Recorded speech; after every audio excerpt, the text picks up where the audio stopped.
السراج المنير مولانا ومولى الثقلين جد الحسنين أبي القاسم محمد اللهم صل على محمد وآل محمد وعلى أهل بيته الطيبين الطاهرين المعصومين المظلومين الذين أذهب الله عنهم الرجس وطهرهم تطهيرا.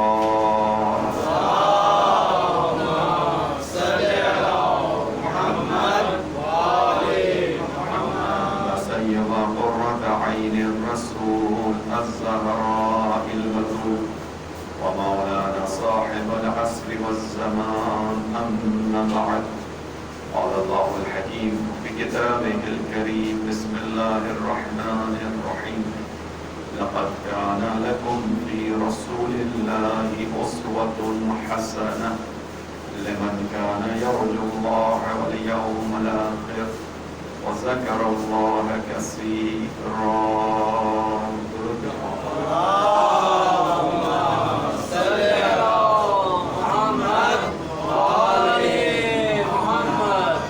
حضرت محترم سورہ احزاب کی آیت نمبر 21 کے ساتھ آنے والا اور کا روز جس میں خداوند عالم نے مسلمانوں کو مومنوں کو دعوت دی کہ تمہارے لیے رسول اللہ صلی اللہ علیہ وآلہ وسلم کو اللهم صل على محمد وآل محمد عملی اور رہنما قرار دیا اور اس عملی رہنما کی سیرت کے سائے میں اپنی زندگی کو مرتب کرتے جانا اگر چاہتے ہو کہ سعادت کی زندگی تک پہنچ سکو. تو صدیقوں ہر انسان یقیناً زندگی میں سعادت اور کامیابی چاہتا ہے. کسی بھی انسان سے آپ پوچھیں تو وہ آپ کو یہ بیان کرتا ہوا نظر آئے گا کہ زندگی کا مقصد کامیابی ہے. یہ الگ بات ہے کہ کامیابی کا مصداق الگ الگ ہوتا ہے. کوئی انسان مادی زندگی کی نعمتوں کی فراوانی کو کامیابی قرار دیتا ہے تو کوئی انسان خداوند عالم کی رضا کو کامیابی قرار دیتا ہے. اس چیز کا تعلق انسان کے فہم، شعور، بصیرت اور معرفت سے ہے. جتنا زیادہ انسان کی معرفت ہوگی اتنا ہی زیادہ انسان کے کاموں کا رنگ جو ہے وہ نکھرتا چلا جائے گا. دین اسلام میں جن چیزوں کو اہمیت ہے ان میں معرفت سب سے زیادہ اہمیت رکھتی ہے. معرفت سب سے پہلے اپنے نفس کی معرفت اتنی اہم ہے اور اس نفس کا خداوند عالم سے اتنا گہرا ارتباط ہے کہ مولا متقیان امیر المؤمنین علی بن ابی طالب علیہ الصلوۃ والسلام صل على محمد وآل محمد نے ارشاد فرمایا کہ من عرف نفسه فقد عرف ربه. جس نے اپنے نفس کی معرفت کو حاصل کر لیا اس نے اپنے رب کی معرفت کو حاصل کر لیا. انسان چونکہ زمین خدا پر خداوند عالم کی خلقت کا شاہکار ہے. آپ نے سورۃ 3 کی آیات کو یقیناً سنا ہے. خداوند عالم انسان کو بنانے کے بعد کہتا ہے فتبارک اللہ احسن الخالقین. اور آپ دنیا کی مختلف رونقوں کو، مختلف چیزوں کو دیکھ کر متاثر ہوتے ہیں اور آپ دنیا کی کہکشاؤں کو دیکھتے ہیں، جنگلات کو دیکھتے ہیں، دریاؤں کو دیکھتے ہیں، دریاؤں کے اندر کی چیزوں کو دیکھتے ہیں، اوشینز، اس کے اندر کی جو مخلوقات ہیں انہیں دیکھ کر ہم متاثر ہوتے ہیں. خداوند عالم نے تمام چیزوں کو خلق کرنے کے بعد کہیں بھی اپنی تعریف نہیں کی. واحد جگہ جہاں خداوند عالم اپنی تمجید کرتا ہوا نظر آیا، تعریف کرتا ہوا نظر آیا، وہ کیا ہے؟ جب انسان کی خلقت کا تذکرہ ہے. جب انسان کو بنایا تو خدا نے کہا فتبارک اللہ احسن الخالقین. بابرکت ہے وہ ذات جو بہترین خلق کرنے والا ہے. بس اس اعتبار سے اس کو ہمیشہ بیان کیا گیا کہ انسان شاہکار خلقت ہے، یعنی ماسٹر پیس آف کریشن ہے. ہر خالق جو اللہ ہوتا ہے اس کا کوئی نہ کوئی ایک ماسٹر پیس ہوتا ہے. مثال کے طور پر صادقین ایک کیلیگرافر تھے، صادقین ایک آرٹسٹ تھے. یقیناً ان کی اس کے اندر جو آرٹس گیلری ہوگی اس کے اندر کوئی ایک پیس ایسا ہوگا جس کو صادقین اپنی نگاہ میں ماسٹر پیس کہتے ہوں گے. اسی طرح دنیا کا ہر انسان اگر رائٹر ہے، کتاب لکھنے والا ہے، مصنف ہے، مختلف موضوعات پر قلم اٹھائے گا، لیکن کسی ایک کتاب کو کہے گا کہ یہ میری وہ کتاب ہے کہ اس سے پہلے یا اس کے بعد میں ایسی کتاب نہیں لکھ سکا۔ اسی طرح کوئی خطیب ہوگا، اپنی کسی ایک خطابت کو، کسی ایک مجلس کو کہے گا کہ یہ جو مجلس تھی یہ معرکہ تھی، نہ اس سے پہلے ایسا خطاب کر سکا نہ اس کے بعد کر سکا۔ ہر انسان کی زندگی میں کوئی نہ کوئی ایسی چیز ہوتی ہے جو اس کو کہتا ہے کہ یہ شاہکار تھا میرا۔ خداوند عالم انسان کی طرف رخ کر کے کہتا ہے کہ یہ شاہکار ہے میرا، میں نے خلق کیا ہے۔ توجہ کیجیے گا، ہم دنیا کی چیزوں کو دیکھ کر تعجب کرتے ہیں، واو کرتے ہیں، بچوں کے لیے کہہ رہا ہوں چیزوں کو دیکھ کر آج کل پرائز ہو گیا ہے، کوئی اچھی چیز لگے تو کیا کہتے ہیں، واو بہت اچھی چیز ہے۔ خدا انسان کو دیکھ کر کہتا ہے کہ کیا بنایا ہے۔ بس توجہ رکھیے گا، یہی انسان خداوند عالم سے اتنا گہرا تعلق رکھتا ہے کہ اگر اپنے آپ کو پہچانے تو کیا ہوتا ہے، خدا کی معرفت کا رستہ کھل جاتا ہے۔ خداوند عالم نے اس انسان کے اندر اپنی صفات کو رکھا ہے، اس صفات کے ذریعے سے انسان خدا تک پہنچتا ہے۔ البتہ جتنا انسان کا کمال حاصل ہوتا چلا جائے گا اتنی معرفت خدا میں اضافہ ہوتا چلا جائے گا۔ گناہگار انسان، دنیا میں آلودہ انسان شاید خدا تک رسائی نہ رکھتا ہو، لیکن جتنا جتنا انسان اپنے کمال تک پہنچتا جائے گا یا اپنے راستے کی رکاوٹ کو دور کرتا جائے گا اتنا اتنا انسان کے اوپر سے خدا کی معرفت کا پردہ ہٹتا چلا جائے گا۔ اسی لیے جو انسان کامل ہوگا اس کو دیکھ کر خدا یاد آ جاتا ہے۔ اسی لیے جو انسان کامل ہوگا، وہ توجہ رکھیے گا، پھر جو انسان اپنے کمال پر پہنچے گا پھر اس کے چہرے کو دیکھنا بھی عبادت خدا قرار پائے گا، کیونکہ وہ کمال تک پہنچ چکا ہے، وہ انسان کامل ہے، اس کے چہرے کو دیکھنا خدا کی عبادت ہے۔ بس توجہ کیجیے گا، انسان ایک ایسا شاہکار خدا نے بنایا۔ اس انسان کی اور حیوان کی زندگی میں بہت ساری چیزیں مشترک ہیں۔ حیوان اجتماعی زندگی گزارتا ہے، انسان بھی اجتماعی زندگی گزارتا ہے۔ سب سے پہلے تو خلقت کو اگر دیکھا جائے تو خدا نے 3 طرح کی مخلوقات خلق کی ہیں، جمادات، نباتات، حیوانات کو قرار دیا گیا ہے۔ جمادات جو سالڈ ہوتی ہیں، اپنی جگہ پڑے رہتے ہیں، جیسے پتھر ہے، پہاڑ ہے۔ البتہ اس کے بارے میں تصور یہ ہے کہ یہ حرکت نہیں کرتے، لیکن کائنات کی ہر شے حالت حرکت میں ہے۔ یہ ممکن ہے ہمیں اس کی حرکت نہ دکھائی دے نہ سمجھ میں آئے۔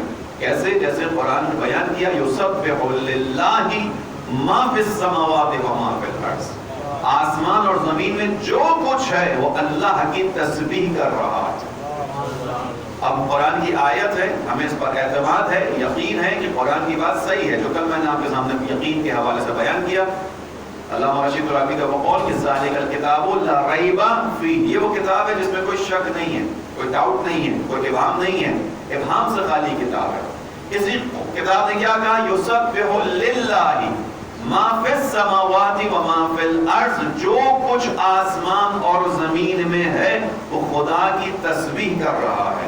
اگر اس آیت کو آپ کے سامنے تھوڑا اور وضاحت سے بیان کروں تو یہ جو دیوار آپ کو نظر آ رہی ہے یہ اپنی جگہ پر ہے، ٹھہری ہوئی ہے، پتھر ہے، گارا ہے، مٹی ہے، لیکن قرآن کی آیت کے مطابق یہ دیوار بھی اس وقت تسبیح خدا کے اندر گویا ہے، ہم اور آپ اس کی تسبیح سن نہیں پاتے۔ قرآن نے اس کو بھی بیان کیا، ہر چیز خدا کی تسبیح کر رہی ہے۔ اسی کو آقا بہجت نے بیان کیا۔ آقا بہجت جو بزرگ عارف گزرے، انہوں نے کہا کائنات کی ہر شے خدا کی تسبیح و ثنا کرتی ہے۔ قرآن کی آیات ہیں کہ ہر شے خدا کی تسبیح و ثنا کر رہی ہے، تمہیں شعور نہیں ہے، تم نہیں جانتے ہو، تمہیں نہیں معلوم کہ اس کی تسبیح کیسی ہے۔ اسی طرح آقا بہجت سے کسی نے پوچھا ہمیں رہنمائی کیجیے، ہم چاہتے ہیں اصلاح کریں اپنی۔ انہوں نے کہا جتنا جانتے ہو اس پر عمل کرو، جتنا جانتے ہو اس پر عمل کرو، اور جتنا نہیں جانتے ہو کہ جب تم اس پر عمل کر لو گے جتنا جانتے ہو تو خدا کیا کرے گا، جو نہیں جانتے وہ تمہیں سکھا دے گا۔ پوچھنے والے نے پوچھا خدا کیسے سکھائے گا؟ آقا بہجت نے کہا تم اس کو خدا پر چھوڑ دو، وہ چاہے گا تو در و دیوار کو تمہارا استاد بنا دے گا، در و دیوار کو استاد بنا دے گا۔ یہ جملے کس کے؟ جو اس راستے پر گزرا ہوا شخص۔ لہذا جمادات بھی ہمیں نظر آتا ہے کہ ظاہراً جامد ہیں، ہاں ٹھیک ہے، ان میں حرکت وہ نہیں ہے جو محسوس ہو۔ نباتات ہیں اور اس کے بعد حیوانات ہیں۔ انسان کو حیوان کی کیٹیگری میں ہی رکھا گیا ہے۔ وجہ یہی ہے کہ مشترکات ہیں، حیوان بھی زندگی گزارتا ہے، حرکت کرتا ہے، حیوان بھی حرکت کرتا ہے۔ غذا حیوان بھی ظاہری طور پر کھاتا ہے، انسان بھی کھاتا ہے۔ حیوان بھی تولید نسل کرتا ہے، انسان بھی تولید نسل کرتا ہے۔ اسی لیے بعض علماء نے اس کو بیان کیا الانسان هو الحیوان الناطق، انسان وہ حیوان ہے جو نطق کرتا ہے، کلام کرتا ہے۔ اب کلام تو ہر حیوان کرتا ہے اپنی زبان میں، لیکن یہاں پر کہا گیا جس کا کلام سب کو سمجھ میں آ جائے، انسان کو سمجھ میں آ جائے۔ لیکن حیوان اور انسان کی مشترکہ زندگی بھی ہے، انسان بھی اجتماعی زندگی گزارتا ہے، حیوان بھی اجتماعی زندگی گزارتا ہے۔ وہ توجہ رکھیے گا، فرق کیا ہے؟ فرق وہی معرفت کا ہے، اور دوسرا فرق یہ ہے کہ انسان کی زندگی میں ویلیوز ہوتی ہیں، اقدار ہوتی ہیں، حیوان کی زندگی میں اقدار نہیں ہوتی۔ حیوان کی زندگی میں ویلیوز نہیں ہوتی۔ یہی پہ ایک نتیجہ لیتے ہوئے آگے بڑھ جاؤں۔ اب اگر کسی انسانی معاشرے کے اندر انسانی ویلیوز زندہ نہ ہو، اقدار موجود نہ ہو، تو یہ معاشرہ بظاہر انسانی معاشرہ ہے، حقیقت میں یہ ایک حیوانی معاشرہ بن چکا ہے۔ جب ویلیوز نہ ہو، اقدار نہ ہو، بھی ویلیوز کی طرف باتیں کیا ہوتی ہیں؟ ویلیوز درود پڑھیے سب مل کے محمد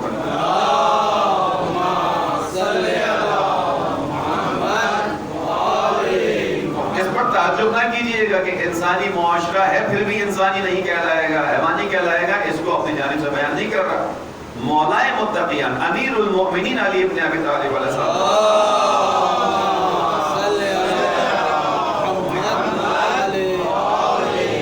جب کوفے میں رہنے والے بعض افراد کی طرف توجہ کرتے ہیں، مولا بلاتے ہیں لوگوں کو، لوگ ساتھ نہیں دیتے، مولا جنگوں کی دعوت دیتے ہیں، لوگ آگے نہیں بڑھتے، مولا کے کہنے پر آگے نہیں بڑھتے، امام جملے استعمال کرتے ہیں، یا اشبہ الرجال ولا رجال، اے مرد کی شکل میں نظر آنے والے نامردوں، یہ امام کا جملہ ہے۔ اشبہ الرجال یعنی جن کی شباہت مردوں کی طرح سے، جن کا ظاہری حلیہ، ظاہری گیٹ اپ مردوں والا ہے، حقیقت میں مردانگی نہیں ہے۔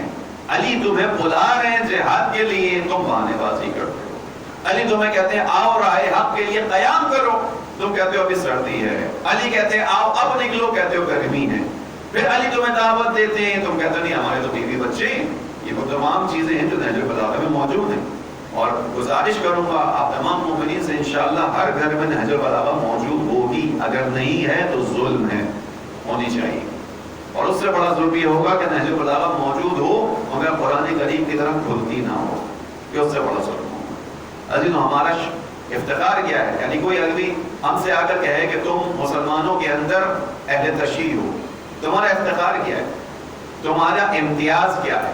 تم دیگر مسلمانوں کی نسبت کن اضافی چیزوں کو اپنے پاس رکھتے ہو؟ ہم کن چیزوں سے اپنا تعارف کروائیں گے؟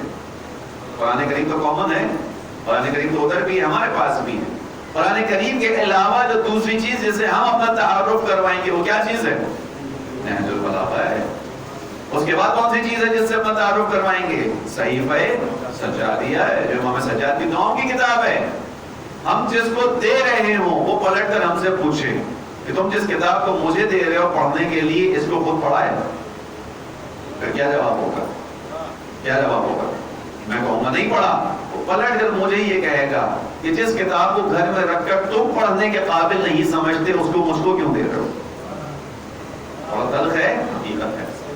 جب تمہارے گھر میں ہے تم اپنے قابل نہیں سمجھتے، تم تو نسلی شیعہ ہو، مجھے تم دعوت دے رہے ہو کہ میں حقیقت کو سمجھوں، لیکن تم نے خود نے آج تک اس کتاب کو کھول کے نہیں پڑھا، اس کا مطلب یہ کتاب کھول کے پڑھنے کے قابل نہیں ہے۔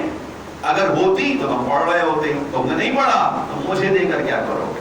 لیکن ہمارا امتیاز کیا ہے، ہمارا افتخار کیا ہے؟ ہم اس چیز کو خوشی خوشی بیان کرتے ہیں کہ نہج البلاغہ کے بارے میں کہنے والوں نے کہا، جامعۃ الازہر کے جو وائس چانسلر تھا، جب اس کو ایک کتاب دی گئی، اس نے کہا یہ ایک ایسی کتاب ہے جو خالق کے کلام سے تو نیچے ہے لیکن مخلوق کے کلام سے بالا تر ہے۔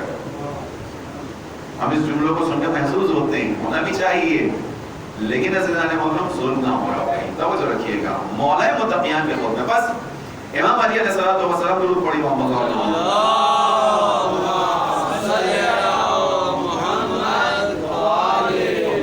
امام نہج البلاغہ میں ان تمام چیزوں کو بیان کر چکے ہیں، اس کو انشاءاللہ ہمارا پڑھیں گے تو غور کریں گے امام نے کیا بیان کیا۔ یا اشبہ الرجال ولا رجال، اے مردوں کی شکل میں نظر آنے والے افراد مگر جو مرد نہیں ہوئے، یعنی آواز دیتا ہوں نہیں آتے ہو۔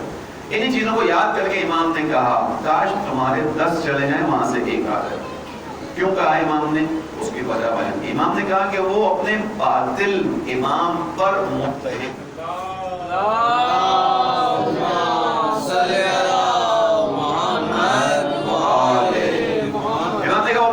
امام پر متحد ہیں، وہ امام بھی نہیں ہے، وہ باطل ہے، اس کے باوجود متحد ہیں، اور تم حق پر ہونے کے باوجود متفرق ہو۔ حق پر ہو متفرق ہو. حق کا کام اس لیے آگے نہیں بڑھا. بس عزیزوں قرآن کریم نے اگر بیان کیا کہ اگر یہ اقدار نہ ہو تو انسانی معاشرہ بے شک انسان رہ رہے ہوں, اگر اقدار نہ ہو ویلیوز نہ ہو تو انسانی معاشرہ نہیں ہے. جو کہ حیوانوں کے یہاں ویلیوز نہیں ہوتی, وہاں اقدار نہیں ہوتی, وہاں خیال نہیں ہوتا, وہاں اخلاق نہیں ہوتا, وہاں ایفاء عہد نہیں ہوتی. تمام وہ اقدار ہیں جن کو بیان کیا گیا ہے. انہی چیزوں کے احیاء کے لیے خدا نے اپنے انبیاء کو ذمہ داری دی. انبیاء آئے کیوں ہیں؟ انبیاء کا بعثت کا ہدف کیا ہے؟ خداوند عالم نے انبیاء کو کیوں مبعوث کیا؟ کیوں 1,24,000 انبیاء کو خدا نے زمین پر بھیجا اور ان انبیاء کے بعد اپنے اوصیاء کا سلسلہ جاری کیا؟ یہ تمام وہ پیغامات ہیں, وہ چیزیں جو ہمیں سوچنی ہیں. انبیاء نے آنے کے بعد کیا کام کیا؟ انبیاء نے آنے کے بعد انسانی معاشروں کو الہی اقدار پر قائم کیا. خدا یہ چاہتا تھا کہ انبیاء آنے کے بعد ویلیوز پر مشتمل سوسائٹیز کو قائم کریں. توجہ رکھیے گا, انبیاء کے آنے کا مقصد یہ نہیں تھا کہ لوگوں کو فقط ظاہری عبادت کی طرف راغب کریں, ظاہری عبادت کی طرف, یعنی آؤ فقط نماز پڑھو, آؤ فقط روزہ رکھو, یہ نہیں تھا. انبیاء کا مقصد کیا تھا؟ ان اعبدوا اللہ واجتنبوا الطاغوت. ان اعبدوا اللہ, اللہ کی بندگی, واجتنبوا الطاغوت, طاغوت استکبار سے مقابلہ. استکبار سے مقابلے کا کیا مطلب ہے؟ یعنی وہ حکومت نافذ کرنا چاہیں گے جس میں انسانی ویلیوز نہیں ہوں گی, جہاں مادیت پرستی ہوگی, جہاں لوٹ مار ہوگی, جہاں دھوکہ ہوگا, جہاں فریب ہوگا. یہی تمام ویلیوز ہوتی ہیں جو استکبار قائم کرتا ہے. ان اعبدوا اللہ واجتنبوا الطاغوت, اس طاغوت سے بچا کر چلانا ہے انبیاء کا کام تھا. جب طاغوتی حکومت ہٹاؤ گے تو کون سی حکومت آئے گی؟ الہی حکومت آئے گی. الہی حکومت کی اقدار کیا ہوں گی؟ سچائی, دیانتداری, حسن خلق, ایفاء عہد, یہ تمام صفات ہیں. یہ حسن خلق ہے جس کو انبیاء نے فقط زبان سے تعلیم نہیں دیا, عملی طور پر کر کے دکھایا ہے. خود رسول اللہ صلی اللہ علیہ وآلہ وسلم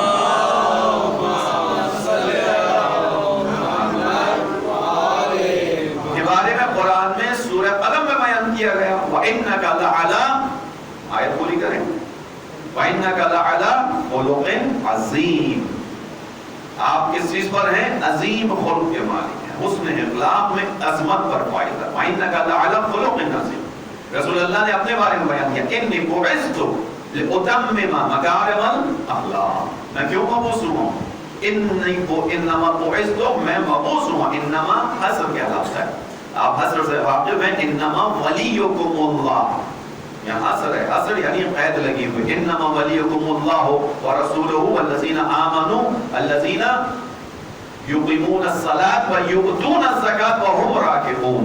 اسی آیت سے مولا متقیان کی ولایت کو ثابت کرتے ہیں. تمہارا ولی تو فقط اللہ ہے اور رسول ہے, اور وہ صاحبان ایمان ہے جو نماز قائم کرتے ہیں, حالت نماز میں رکوع دیتے ہیں. وہی جو حالت نماز میں رکوع دیتے ہیں وہی تمہارے ولی و سرپرست ہیں. امام علی کی ولایت اس آیت سے ثابت کرتے ہیں. یہاں پر بھی رسول اللہ نے بیان کیا, انما بعثت لأتمم مکارم الاخلاق, میں تو مبعوث ہی اس لیے ہوا ہوں تاکہ اخلاق پر مبنی معاشرہ قائم کر سکوں, تاکہ لوگوں کو اخلاق کی دعوت دے سکوں. خلق عظیم قرآن نے بیان کیا. بس عزیزوں, یہ وہ راستہ ہے جس کو رسول اللہ نے ہمارے سامنے رکھا ہے. انما بعثت لأتمم مکارم الاخلاق. اس کی ہمارے یہاں اہمیت کتنی زیادہ ہے, اتنی اہمیت ہے کہ حدیث میں چھٹے امام جعفر صادق علیہ السلام نے بیان کیا,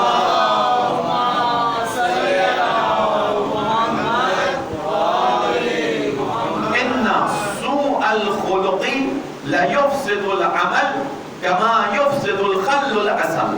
ترجمہ کیا ہے؟ ان سوء الخلق, بے شک برا اخلاق, بد اخلاقی, لا يفسد العمل, عمل کو تباہ کر دیتا ہے, باطل کر دیتا ہے, خراب کر دیتا ہے. کما یفسد الخل العسل, جیسے کہ سرکہ شہد کو برباد کر دیتا. شہد کتنی خالص چیز ہے, اس سے زیادہ خالص کوئی اور شہد اس دنیا میں نہیں ہے. شہد جس کو شفا بنایا گیا, شہد جس کو خداوند عالم کہتا ہے کہ یہ جو مکھی چلتی ہے ہم اس کو اپنی وحی کے ذریعے سے راستہ طے کرواتے ہیں. شہد جب جا کر انسان کے ہاتھ میں آتا ہے, خوب توجہ کیجیے گا. لیکن یہی برا اخلاق کیا کرتا ہے؟ اگر آپ اس شہد کے اندر سرکے کو ملا دیں, کیا ہوگا؟ سرکہ شہد کو فساد میں مبتلا کر دے گا. فساد یعنی باطل کر دے گا, خراب کر دے گا. شہد کھانے کے قابل نہیں بنے گا۔ عزیز و شہد بنتا کیسے؟ ذہن میں بھی واقعہ آ گیا بچوں کی جو ہے وہ تھوڑا سا توجہ کو مرکوز کرنے کے لیے بیان کر دیتا ہوں۔ ایک مرتبہ رسول اللہ صلی اللہ علیہ وسلم بیٹھے ہوئے تھے،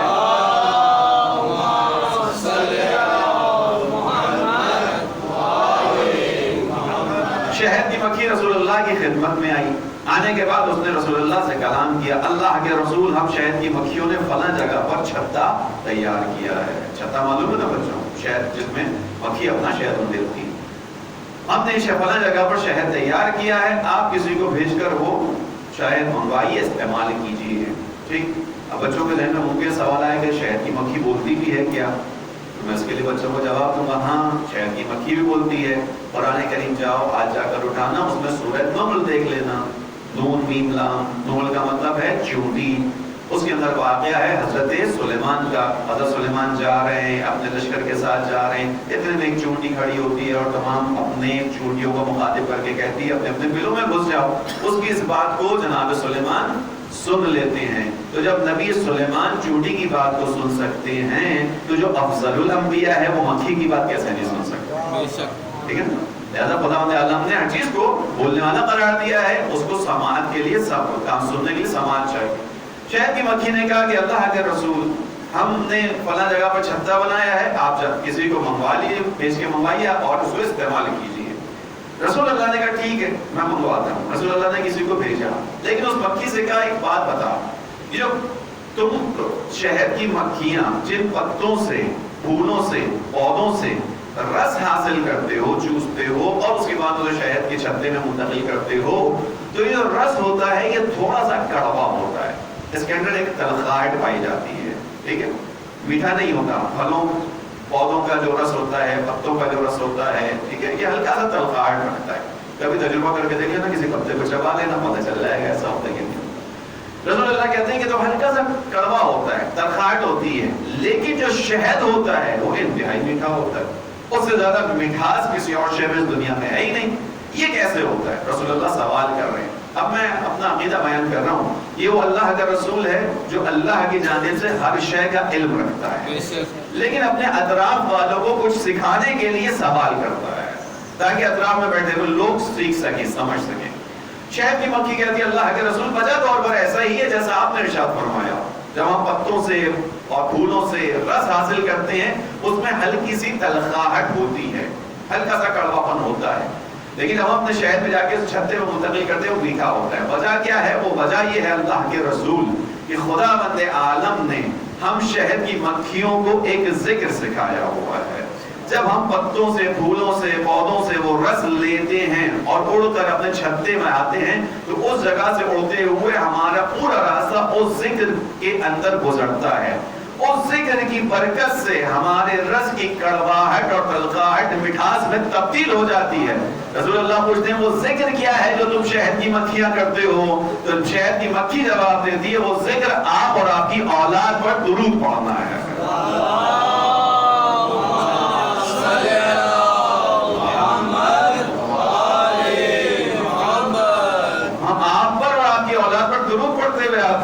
اس کے نتیجے میں ہمارے رس کی کڑواہٹ مٹھاس میں تبدیل ہوتی ہے۔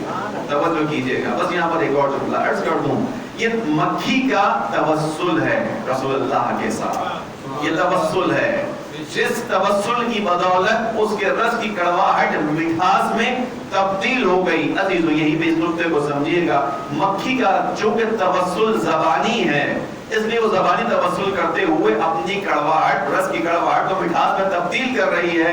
میرا اور آپ کا توسل عملی ہے، ہم اور آپ جب عملی توسل رکھیں گے رسول اللہ کے ساتھ تو ہمارے اخلاق کی کڑواہٹیں بھی مٹھاس میں تبدیل ہو جائیں گی۔ اسی کو بتانے کا ہے لقد کان لکم فی رسول اللہ اسوۃ حسنہ۔ درود پڑھیں محمد رسول اللہ۔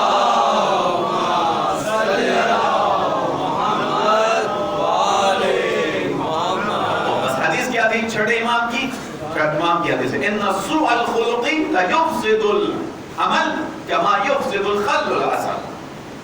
برا اخلاق عمل کو ویسے ہی فاسد، اسپوائل، خراب کر دیتا ہے، سڑا دیتا ہے جیسے کہ سرکہ شہد کو۔ دوسری حدیث بھی امام صادق صحیح ہے، اس میں امام نے عمل کی بجائے ایمان کا لفظ استعمال کیا ہے۔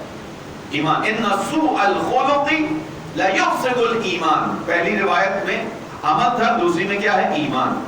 برا اخلاق ایمان کو ویسے ہی سڑا دیتا ہے جیسے سر کا شہد کو۔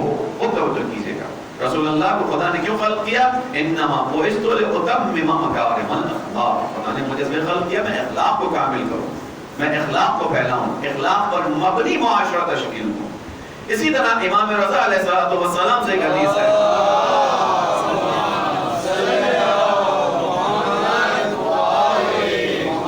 اس حدیث کے اندر رسول اللہ سے نسبت دی گئی ہے بات کو، یعنی امام رضا نے اس حدیث کو رسول اللہ سے نقل کیا ہے، اور نقل کرتے ہوئے بیان کرتے ہیں کہ رسول اللہ نے ارشاد فرمایا تھا علیکم بحسن الخلق، تم لوگوں کو چاہیے حسن اخلاق سے پیش آؤ، ایک دوسرے کے ساتھ اچھا اخلاق رکھو، اچھی ایٹیٹیوڈ کو ہمیشہ دکھاؤ ایک دوسرے کو۔ علیکم بحسن الخلق، تم لوگوں کو چاہیے اچھے اخلاق سے پیش آؤ، کیوں؟ فإن حسن الخلق فی الجنۃ لا محالہ، کیونکہ حسن اخلاق کا لازمی نتیجہ جنت میں حضور ہے۔ وَإِيَّاكُمْ بِسُوءِ الْخُلُقِ، اور تمہیں چاہیے کہ برے اخلاق سے دور رہو، برے اخلاق سے دور رہو، کیوں؟ فَإِنَّ سُوءَ الْخُلُقِ فِي النَّارِ لَمَحَالًا، جیسے اچھا اخلاق لازمی جنت میں لے کر جائے گا، ایسے ہی برا اخلاق لازمی تمہیں جہنم میں لے کر جائے گا۔ امام رضا نے رسول اللہ سے نقل کیا، اور وہ واقعہ سب کے ذہنوں میں ہوگا، تیزی سے بیان کرتا ہوا گزر جاؤں کہ وہ شخص کے جس کو غسیل الملائکہ کہا گیا، یعنی وہ جو رسول اللہ کے زمانے کا ایک نوجوان حنظلہ، اور اس کا شہادت ہوئی، اس کے بعد رسول اللہ کے سامنے اس کا غسل ہوا، رسول اللہ اس کے غسل میں شریک ہوئے، خبر دی کہ اس کو غسل دینے میں میرے ساتھ ملائکہ شامل ہیں۔ اس کے بعد اس کا جنازہ لے کر چلے، اور جنازہ لینے کے بعد جو ہے اس کو اس کی قبر میں رسول اللہ نے اتارا، دیکھنے والے اطراف میں کھڑے ہوئے تھے، اس کے اوپر تعجب کر رہے تھے، کہتے ہیں کتنا اچھا اس کا مقام ہو گیا، کتنا اچھا اس کا درجہ ہو گیا کہ اللہ کے رسول نے تمام کاموں کو خود انجام دیا، قبر میں اتارا، یہ یقینی طور پر بخشا ہوا ہے۔ جیسے ہی قبر بند کی گئی اور اوپر سے لوگوں نے اس طرح سے باتیں کی، یا اس کی ماں نے ظاہر نے جملہ کہا تھا کہ بیٹا تیرے لیے بڑی سعادت ہے، اللہ کے رسول نے تیرے لیے تمام کاموں کو انجام دیا، تجھے غسل دیا ہے اور تجھے جنت کی بشارت ہو۔ ماں نے اوپر سے کہا، رسول اللہ نے کہا ابھی ٹھہر جاؤ، ابھی ٹھہر جاؤ، اتنی جلدی مت کرو، ابھی بشارت نہ تو اس کو جنت کی۔ کہا اللہ کے رسول کی تمام آثار اس بات کے گوائیں کہ یہ بخشا ہوا ہے، کہا نہیں، اس وقت قبر میں اس کے ساتھ شدید حساب کتاب ہو رہا ہے، شدید حساب کتاب ہو رہا ہے۔ ماں پریشان ہوئی، اللہ کے رسول کس چیز کی وجہ سے؟ کہا اس لیے کہ اس کا اخلاق اپنے گھر والوں سے اچھا نہیں، گھر والوں سے اچھا نہیں تھا اخلاق۔ نتیجہ کیا ہوا؟ وہ کہ جو ملائکہ جس کے غسل میں شامل ہوئے، خوب توجہ کیجیے نکات کی جانب، جس شخص کے غسل میں ملائکہ آئے ہوں، جس کو خود رسول اللہ نے غسل دیا ہو، جس کو قبر میں اتارنے میں رسول اللہ نے شرکت کی ہو، توجہ کیجیے گا، اس کے ساتھ سخت حساب کتاب ہو رہا ہے۔ کیوں؟ گھر والوں کے ساتھ برے اخلاق کا مالک، گھر والوں کے ساتھ اچھے اخلاق سے پیش نہیں آتا تھا، بلا وجہ میں جھڑک دیتا تھا، بلا وجہ میں ڈانٹ دیتا تھا، بلا وجہ میں جو ہے وہ توہین کیا کرتا تھا۔ عزیزوں، خدا بند عالم کسی کی توہین کو پسند نہیں کرتا، کسی کی توہین کو پسند نہیں کرتا۔ خدا بند عالم نہیں اجازت دیتا کہ کوئی انسان کسی دوسرے کی توہین کرے، چاہے سامنے والا کوئی بات ناحق کیوں نہ کر رہا ہو، توہین کا خدا پھر بھی نہیں دیتا۔ اس کو اس طرح سمجھ لیجیے کہ قرآن کریم میں آیا کہ جب خدا بند عالم نے حضرت موسیٰ اور ان کے بھائی ہارون کو کہا جاؤ فرعون کی طرف، اذهبا الى فرعون انه طغى، اے موسیٰ اور اے ہارون جاؤ فرعون کی طرف، اسے یا تو راہ راست کی طرف لے کر آؤ یا اس سے بنی اسرائیل کو آزاد کراؤ۔ انه طغى کا لفظ خود اس آیت کے اندر ہے، انه طغى سورہ طٰہٰ کی آیت ہے، اس نے طغیان کیا ہے، سرکشی کی ہے، خدا کے مقابلے میں قتل کیا ہے۔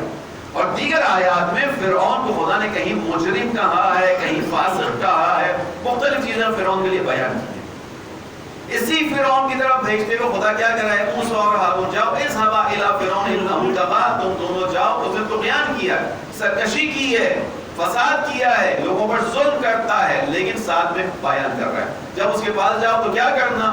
فَقُولَ لَهُ قَوْلًا لَيِّنًا، اے موسیٰ و ہارون جب اس کے پاس پہنچ جاؤ تو اس کے ساتھ آہستگی سے اور نرمی سے گفتگو کرنا، آہستگی سے نرمی سے گفتگو کرنا۔ کس کے ساتھ؟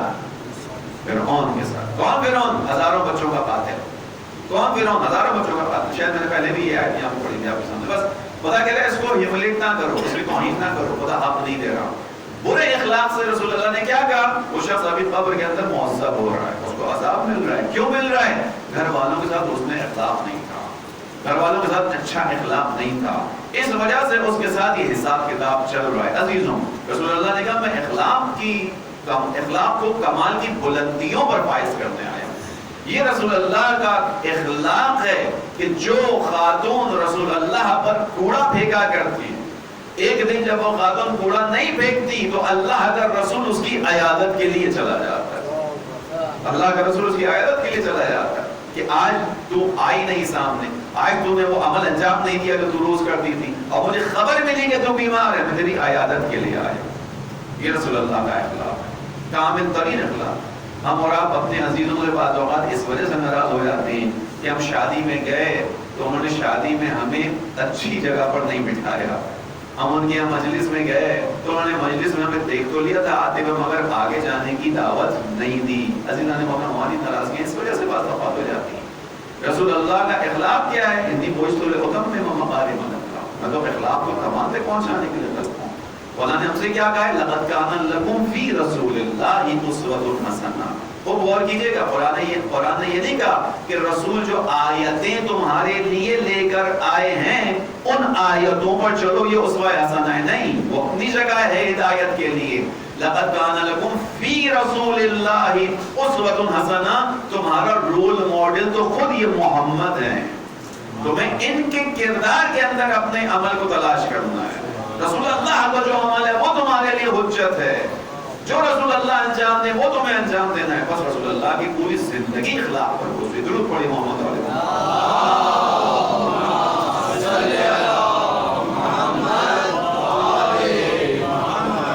یہی اخلاق انسانی معاشروں کو تشکیل دیتا ہے، اور یہی اخلاق نہ ہو، بد اخلاقی ہو، انسانی معاشرے تباہ ہو جاتے ہیں. خاندان تباہ ہو جاتے ہیں اگر اخلاق نہ ہو، خاندان جڑے رہتے ہیں اگر حسن اخلاق ہو. یہ تو بہت واضح سی بات ہے نا. گھر کا ماحول اگر حسن اخلاق ہو اچھا رہتا ہے، اگر حسن اخلاق نہ ہو، بد اخلاقی ہو، آپس میں رویوں میں کیا ہوتا ہے؟ دنیا آ جاتی ہے. یہ بہت واضح سی چیز ہے. اسی لیے کیا امام نے بیان کیا کہ برے اخلاق سے بچو، کیونکہ اس کا لازمی نتیجہ جہنم ہے. کیونکہ برے اخلاق کا باطن جہنم ہے.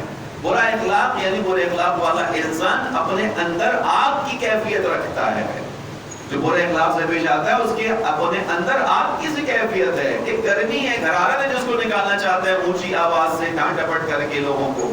لہذا کہا گیا بچو اس چیز سے. عزیزان محترم، رسول اللہ نے بھی ارشاد فرمایا، درود پڑھیے سب مل کے محمد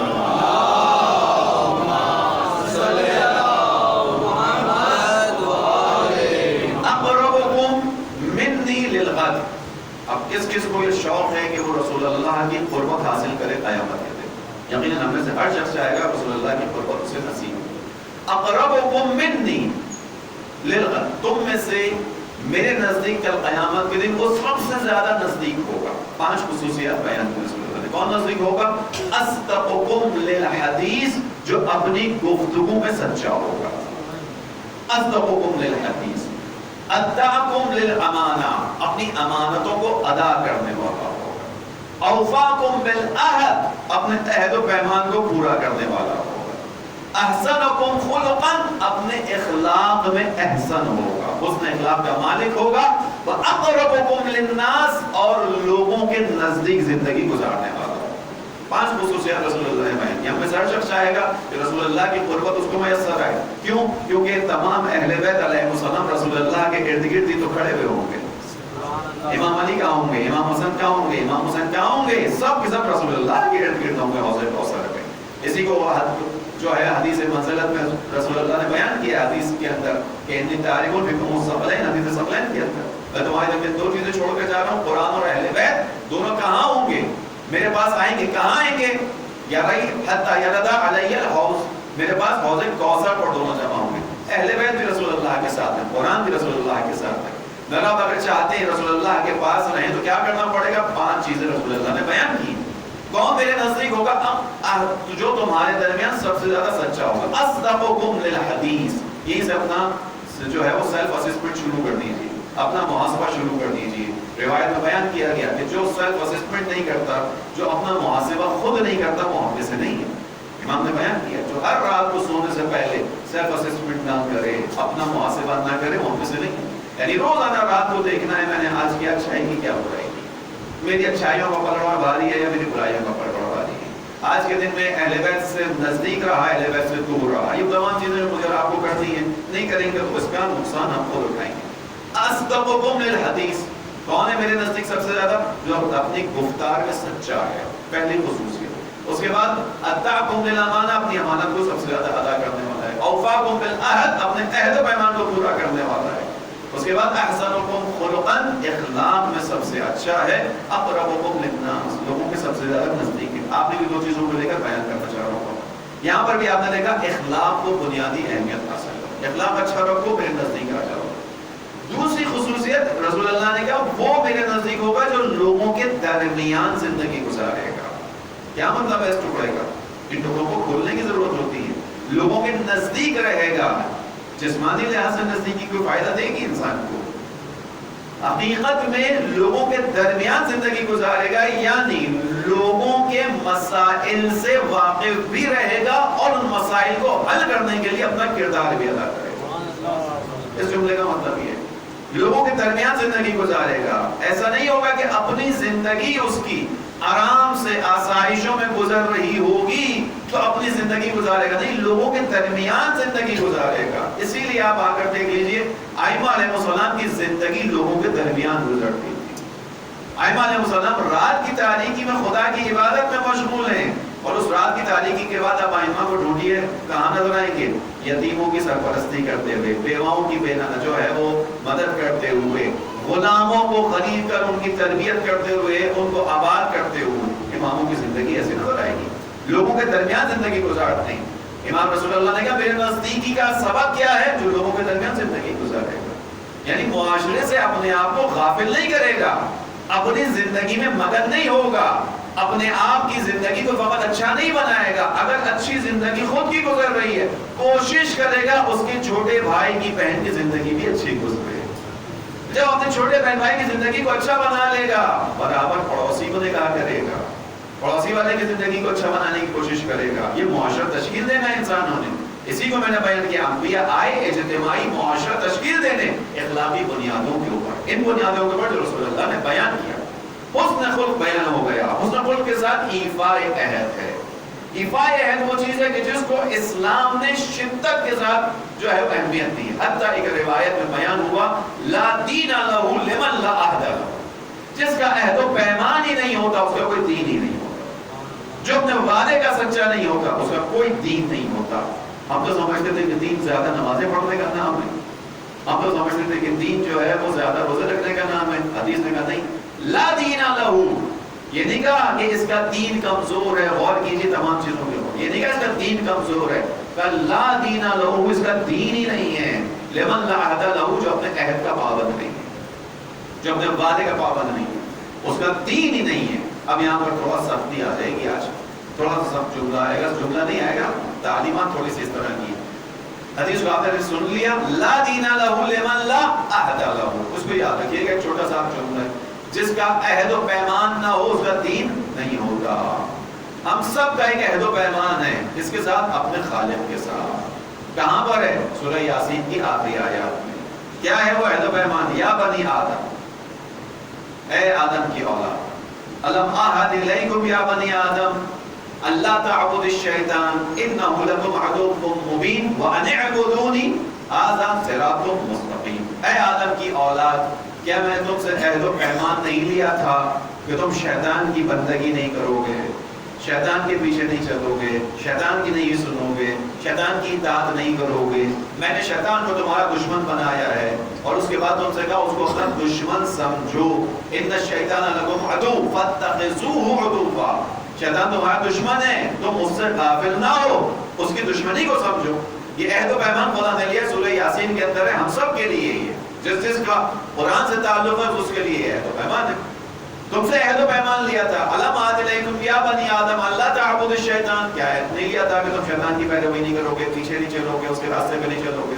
کیوں؟ کیونکہ وہ تمہارا کھلا دشمن تھا، وَأَنِعْبُدُونِي، اس کے بدلے کیا کرو گے؟ میرے راستے پر چلو گے، میری اطاعت کرو گے، میرے کہنے کے مانو گے. ھذا صراط مستقیم، یہ میرا کہنا ماننا ہی تو صراط مستقیم ہے. وَلَقَدْ أَضَلَّ مِنْكُمْ جِبِلًّا كَثِيرًا، لیکن اس نے کیا کیا؟ تمہاری اکثریت کو اس نے دھوکہ دے دیا. کیوں دھوکہ دیا؟ اس کو بھی سمجھے گا، قرآن سمجھا رہا ہے. وَلَقَدْ أَضَلَّ مِنْكُمْ جِبِلًّا كَثِيرًا أَفَلَمْ تَكُونُوا تَعْقِلُونَ. جب شیطان تمہیں دھوکہ دے رہا تھا تو کیا تم اپنی عقل استعمال نہیں کر سکتے تھے؟ خوب توجہ کیجئے گا. ہم اپنے آپ کو عقل مند سمجھتے ہیں، وائس پرسن سمجھتے ہیں، انٹلیکچوئل سمجھتے ہیں. خدا کہہ رہا ہے اصل انٹلیکچوئل اور وائس پرسن وہ ہے جو شیطان کی بندگی سے نکل کر خدا کی بندگی میں آ جائے. اصل ذہانت وہ ہے. اسی لیے امام علی علیہ السلام سے کسی نے پوچھا عقل کیا ہے؟ امام نے کہا العقل ما عبد به الرحمن واکتسب به الجنان. عقل دنیا کو 2 اور 2 4 4 4 8 8 8 16 کرنے کا نام نہیں ہے. عقل دنیا کی نعمتوں اور لذتوں اور آسائشوں کو ڈبل اور ٹرپل کرنے کا نام نہیں ہے مولا متقیان کی نگاہ میں. امام نے کیا کہا العقل ما عبد به الرحمن واکتسب به الجنان. عقل تو وہ ہے جس کے ذریعے سے رحمان کی بندگی کی جاتی ہے اور جنت میں اپنے داخلے کو یقینی بنایا جاتا ہے. یہ عقل محمد و آل محمد سلام.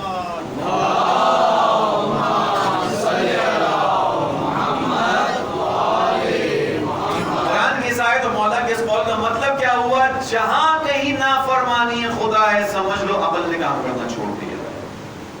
جہاں کہیں نافرمانی خدا ہے سمجھ لو عقل کام نہیں کر رہی.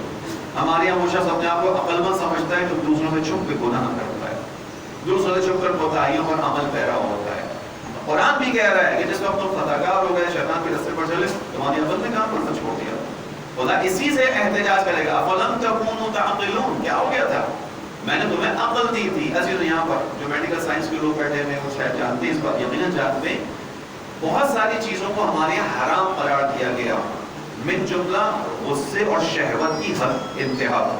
کہا گیا کہ غصہ حد سے زیادہ ہو جائے وہ بھی حرام ہے اور شہوت حد سے زیادہ بڑھ جائے وہ بھی حرام. کیوں ہے ایسا؟ اس کو میڈیکل سائنس کے جو لوگ ہیں وہ مجھ سے بہتر بیان کر سکتے ہیں. انسانی دماغ کو، برین کو کنٹرول کرنے کے لیے کچھ خصوصیات رکھی گئی ہیں. ظاہر کارٹیکس کے نام سے میرے ذہن میں آ رہی ہے. وہ دماغ کا حصہ کہ جو عقل انسان کو جو ہے کنٹرول کرتا ہے، انسان کو بیلنس رکھتا ہے، وہ حصہ ہے. جس وقت انسان شدید غصے میں آئے یا شدید شہوت میں چلا جائے، عقل کا وہ حصہ کام کرنا چھوڑ دیتا ہے. جب عقل کا وہ حصہ کام کرنا چھوڑ دیتا ہے تو نتیجہ کیا ہوتا ہے؟ انسان اپنے آپے میں نہیں رہتا. اسی لیے آپ دیکھتے ہیں معمولاً کہ جب کوئی انسان غصے کی شدت پر چلا جاتا ہے، ایسے کام کر بیٹھتا ہے کہ جب تھوڑی دیر بعد اس کے اوزان بحال ہوتے ہیں، کہتا ہے یہ میں نے کیا کیا. اپنے ہاتھوں سے بہت سے لوگوں کو مار دیتا ہے. کیوں؟ کیونکہ دماغ کا وہ حصہ جو اعضاء کو کنٹرول کرتا ہے، انسان کے کاموں کو کنٹرول کرتا ہے، وہ شدید غصے میں کام کرنا چھوڑ دیتا ہے. اسی لیے ہمارے یہاں ان چیزوں کا حل بھی دیا گیا ہے، بتایا گیا ہے کہ اگر تم غصے کی حالت میں ہو، درود پڑھے گا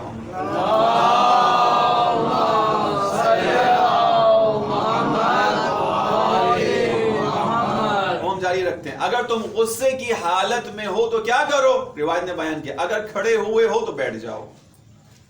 اگر بیٹھی ہوئی حالت میں غصہ آیا تو کیا کرو؟ کھڑے ہو جاؤ. یہ جو ہم اپنی حالت کو چینج کرتے ہیں اس سے کیا ہوتا ہے؟ ہمارا دماغ کا وہ حصہ دوبارہ کام کرنا شروع کر دیتا ہے. جیسے ہی ہمارا فزیکل ایکشن چینج ہوتا ہے، دماغ کا وہ حصہ واپس اپنی حالت پہ بحال ہو جاتا ہے. اسلام کے ہر حکم کے اندر کوئی نہ کوئی مصلحت ہے جسے ممکن ہم نہ سمجھتے ہوں. ہمیں بہت ساری چیزوں کا علم نہیں ہے. خدا نے حکم دیا ہے، ایسے ہی نہیں دیا. کھڑی ہوئی حالت میں غصہ آیا بیٹھ جاؤ، بیٹھی ہوئی حالت میں شدید غصے میں آئے ہو کھڑے ہو جاؤ. یہ جو اسٹیٹ بدن کی چینج ہو رہی ہے اس سے تمہارا وہ دماغ کا حصہ دوبارہ اپنی جگہ پر آ رہا ہے. خوب توجہ رکھیے گا. خدا نے کیا کہا؟ افلم تکونوا تعقلون. جس وقت تم نے شیطان کی بندگی کی، میری بندگی کے راستے سے ہٹے تو کیا ہوا؟ تم نے جو ہے اپنی عقل کو استعمال نہیں کیا. بس اب یہاں پہ نوجوانوں کے لیے بات کروں کہ اپنے آپ کو تنہائی میں سمجھ کر کبھی خطا کی طرف بچانا. مت سوچنا کہ کوئی دیکھنے والا نہیں ہے. مت سوچنا میں بہت اسمارٹ ہوں، ایسے کام کر رہا ہوں، میں اس کو انٹرنیٹ پہ دیکھنے کے بعد ڈیلیٹ بھی کر دوں گا، ہسٹری میں بھی نہیں ملے گا، کسی کو پتہ بھی نہیں چلے گا. نہیں. امام علی علیہ السلام نے بیان کیا تھا اتقوا عن معاصی اللہ فی خلواتکم. اپنی تنہائیوں میں اللہ کی معصیت کرنے سے ڈرنا. فإن الشاہد هو الحاکم. کیونکہ جو دیکھنے والا ہے وہی فیصلہ کرنے والا ہے. جو دیکھنے والا ہے, کوئی فیصلہ کرنے والا نہیں. تمہیں دیکھ رہا ہے کوئی نہ کوئی, مت سمجھنا کوئی نہیں دیکھ رہا. تم اس کی نگاہوں سے مخفی نہیں ہو. دعائے کمیل میں انہی جملوں کو سکھایا گیا کہ پروردگار میرے وہ گناہ جن کو تیرے کرام الکاتبین نے دیکھا اور تم نے لکھنے کا حکم دے دیا انہیں بھی بخش دے. وہ گناہ جنہیں میرے ساتھ رہنے والے فرشتوں نے بھی نہیں دیکھا مگر تو نے دیکھا ہے, انہیں بخش دے. لیکن یہاں پر سوال یہ ہے کہ وہ فرشتہ جو میرے ساتھ رہ رہا ہے, میرے ہر عمل کو دیکھ رہا ہے, کیسے ممکن ہے کہ اس کی نگاہوں سے کوئی گناہ چھپا رہ جائے؟ فرشتہ عزیزوں سوتا نہیں ہے. نیند آتی ہے فرشتے کو؟ نہیں آتی. نیند نہیں آتی, اونگ نہیں آتی. کیسے ممکن ہے فرشتہ سوئے بھی نہ, اونگے بھی نہ, کھائے بھی نہ, پیے بھی نہ, اس کو کوئی حاجت بھی نہ ہو جسمانی طور پر, اس کے باوجود وہ ایک ڈیوٹی پر آیا ہے کہ مجھ سے میرے عمل کو دیکھے پھر بھی کوتاہی کرے؟ نہیں کر سکتا. امام نے اس کو بیان کیا. کیوں ایسا ہوتا ہے کہ جو فرشتہ میرے ساتھ رہ رہا ہے برائی دیکھنے والا, وہ بھی میری بعض برائیوں کو نہیں دیکھ پاتا؟ امام نے آگے بیان کیا بِرَحْمَتِكَ أَخْفَيْتَهُ وَبِفَضْلِكَ سَتَرْتَهُ, اس لیے کہ پروردگار تو اپنی رحمت سے میرے اس گناہ کو فرشتے کی نگاہوں سے بھی چھپا دیتا ہے. بِفَضْلِكَ سَتَرْتَهُ, اپنے فضل و کرم سے پردہ ڈال دیتا ہے. یعنی کیا مطلب ہے؟ یعنی اے پروردگار میں بعض اوقات اتنا حد سے آگے بڑھ جاتا ہوں, اتنا حد سے آگے بڑھ جاتا ہوں کہ تجھے یہ گوارا نہیں ہوتا کہ میری عزت, میری آبرو حتی ساتھ رہنے والے فرشتے کے سامنے برباد ہو. تو اتنی مجھ سے محبت کرتا ہے, میں اتنا آگے بڑھ جاتا ہوں, تو مجھ سے محبت کرتا ہے, تیرا فضل ہے. بس عزیز قرآن نے کیا کہا؟ علم عہد علیکم یا بنی آدم, یہ عہد و پیمان ہے. ایفائے عہد رسول اللہ نے کہا.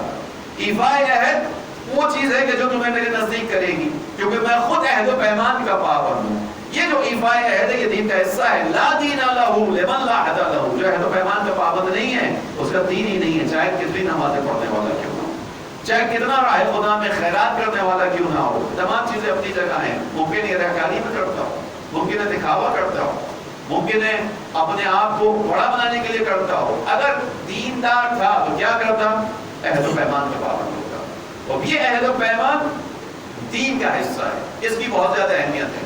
اس کو قرآن کریم کی سورہ نساء میں ایک آیت آئی عہد و پیمان اور امانت کی ادائیگی کے حوالے سے. جب فتح مکہ ہو گیا, فتح مکہ کے بعد مسلمان سارے کعبہ میں آ گئے, کعبے کو بتوں سے جو ہے وہ پاک کر دیا ہے امام علی علیہ السلام کے ساتھ رسول اللہ نے. تو کعبے کا کلید بردار تھا جس کا نام عثمان ابن طلحہ ہے. کعبے کی چابی اس کے پاس ہوتی تھی. اس عثمان ابن طلحہ سے چابیوں کو مانگا گیا, اس نے شروع میں نہیں دیا. یہ بت پرست تھا خود بھی اور بتوں کی حفاظت کرتا تھا, دیکھ بھال کرتا تھا. اس سے چابیوں کو لیا گیا, ظاہراً تھوڑا سختی سے لیا گیا کیونکہ مسلمان آ گئے تھے مکے کے اندر, فتح اسلام ہو چکا تھا, فتح مکہ ہو چکا تھا. اس سے چابیوں کو لیا گیا عثمان ابن طلحہ سے. اور اس کے بعد جب کعبے کو بتوں سے پاک کروا دیا گیا تو جو رسول اللہ کے چچا تھے ان کی خدمت میں آئے اور آنے کے بعد کہا کہ اب کعبہ بتوں سے پاک ہو گیا, یہ شرف ہوگا کہ میں کعبے کا کلید بردار بن جاؤں. یعنی کعبے کا جو انتظام ہے وہ آپ مجھ کو سپورٹ کر دیجئے, میں چاہتا ہوں اس کعبے کی دیکھ بھال کروں. ابھی رسول اللہ اس سے پہلے کہ کوئی جواب دیتے, قرآن کی سورہ نساء کی آیت نازل ہوئی ان اللہ یأمرکم ان تعدوا الامانات الی اہلہا. اللہ تمہیں حکم دے رہا ہے امانت کو اس کو واپس لوٹا دو جس سے تم نے لی تھی. یہ آیت نازل ہوئی, رسول اللہ نے یہ چابیاں واپس عثمان ابن طلحہ تک پہنچا جو بت پرست تھا, مشرک تھا. رسول اللہ آ چکے تھے, اسلام آ چکا تھا مکے میں, بت سوکھ سے کعبہ پاک ہو چکا تھا. جناب عباس چاہتے تھے کلید بردار بن جائیں, شرف حاصل کریں.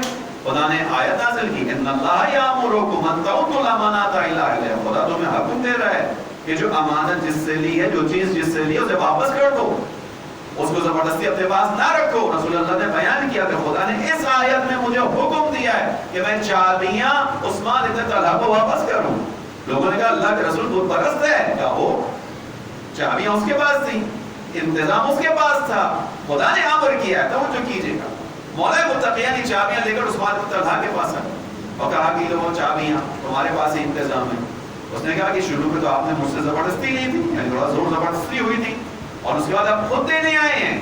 امام علی علیہ السلام نے اس کو ہی آیت سنائی کہ دیکھو اللہ کے رسول نے جب چچا رسول اللہ کے کہتے ہیں مجھے کلید بردار بنا دیجئے, تو خدا نے یہ آیت نازل کی ہے. اس نے کہا اگر آپ کا دین ایسا ہے کہ جو امانت کو ادا کرنے میں اتنی احتیاط سے کام لیتا ہے, اتنا اہتمام بیان کرتا ہے, تو پھر ایسے